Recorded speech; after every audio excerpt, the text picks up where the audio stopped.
কবি শক্তি চট্টোপাধ্যায়ের যখন বৃষ্টি নামল।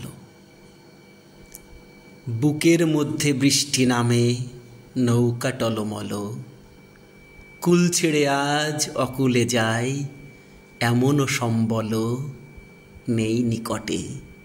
হয়তো ছিল বৃষ্টি আসার আগে, চলত শক্তিহীন হয়েছি, তাই কি মনে জাগে পোড়া বাড়ির স্মৃতি, আমার স্বপ্নে দেখা দিনও। চলত শক্তিহীন হয়েছি, চলত শক্তিহীন।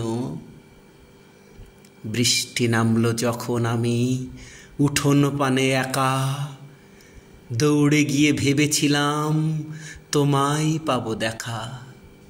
হয়তো মেঘে বৃষ্টিতে বা শিউলি গাছের তলে আজানু কেশ ভিজিয়ে নিচ্ছ আকাশ ছেঁচা জলে। কিন্তু তুমি নেই বাহিরে, অন্তরে মেঘ করে ভারী ব্যাপক বৃষ্টি আমার বুকের মধ্যে ঝরে। ভারী ব্যাপক বৃষ্টি আমার বুকের মধ্যে ঝরে।